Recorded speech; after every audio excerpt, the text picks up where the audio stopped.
తెలంగాణలో జనసేన ఉంటుందని, తెలంగాణలో పోటీ చేసి తీరుతుందని జనసేన అధినేత పవన్ కళ్యాణ్ ప్రకటించారు. తెలంగాణ కూడా భారతదేశంలో అంతర్భాగమన్న ఆయన తెలంగాణ మొత్తం తిరుగుతానని స్పష్టం చేశారు. ఈ విషయంలో ఎవరికీ భయపడేది లేదని తేల్చి చెప్పారు. దశాబ్దాల బెదిరింపులకు చర్మగీతం పలుకుతామన్న పవన్ ప్రతి అన్యాయాన్ని ఎదుర్కొంటామని తెలిపారు.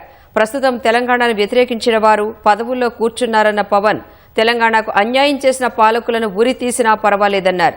పాలకులు వేరు, ప్రజలు వేరన్న పవన్ తెలంగాణకు అన్యాయం చేసిన పాలకులను తిట్టండన్నారు. కానీ ప్రజలను కాదని చెప్పారు. మీరు అంటున్నారు కాబట్టి చెప్తున్నా, తెలంగాణలో జనసేన ఉంటుంది, మేము పోటీ చేస్తాం. ఇప్పుడు దాకా ఎప్పుడు అవసరమైతే తెలంగాణలో తిరుగుతాం. నేనే తిరుగుతా, మేమే తిరుగుతాం. ప్రతి సమస్య మీద మాట్లాడతాం, ప్రతి అన్యాయాన్ని ఎదుర్కొంటాం. ఏం మాట్లాడతారు మీరు? ఇది తెలంగాణ భారతదేశంలో అంతర్భాగం, మర్చిపోకండి. తెలంగాణ నా దేశం అంతర్భాగం. తెలంగాణ మీరు కూర్చోబెట్టి బెదిరించి రాకూడదు ఏంటో అవన్నీ భరిస్తాం. చాలా దశాబ్దం పైగా భరించాం. దీనికి చర్మాంకం పలుకుతాం మేము. తెలంగాణ ఎవరైతే వ్యతిరేకించారో వాళ్ళందరూ పదవుల్లో కూర్చున్నారు. ఈరోజు కూర్చోబెట్టి తెలంగాణను ఎవరైతే వ్యతిరేకించారో వాళ్ళు ఎమ్మెల్యేలు అయ్యారు. ఒక్క మాట మాట్లాడలా, కిక్కురు మనకుండా కూర్చున్న 12 సంవత్సరాలు.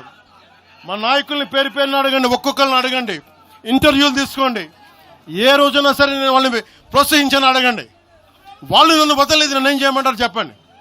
దండం పెట్టి చెప్పా, మీరు శుభ్రంగా వెళ్ళిపోండి అంటే లేదు, మాకు నీ ఆశయాలు ఇష్టం, మాకు జనసేన భావజాలం ఇష్టం.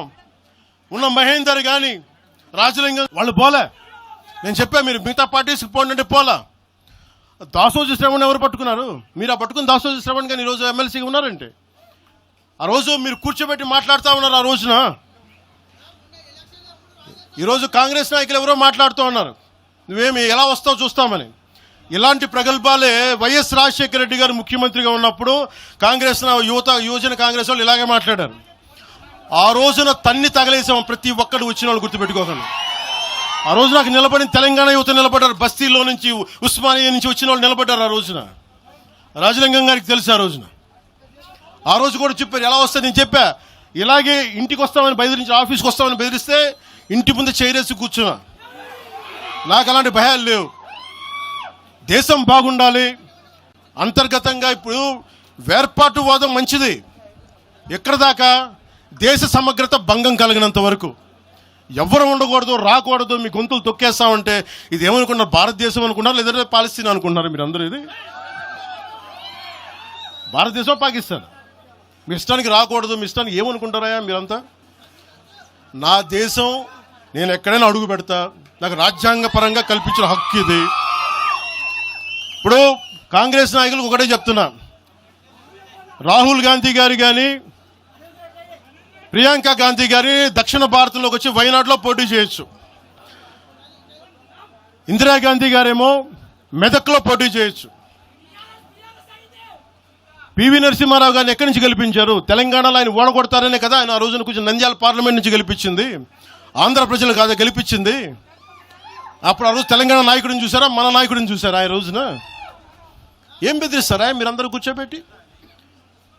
కాంగ్రెస్, మీరు చెప్పే వైసీపీ కాంగ్రెస్ నాయకులు, నేను దగ్గరుంటున్న మంగళగిరి దగ్గర ఇప్పటం అనే గ్రామంలో కాంగ్రెస్ దిమ్మల్ని కూరిస్తే, మీ కాంగ్రెస్ దిమ్మలకి నేను కూర్చోబెట్టి ఆ రోజు మాట్లాడింది, నేను తిరిగి దిమ్మల్ని కూర్చోబెట్టి నిలబెట్టింది మేము, మీ కాంగ్రెస్ దిమ్మల్ని.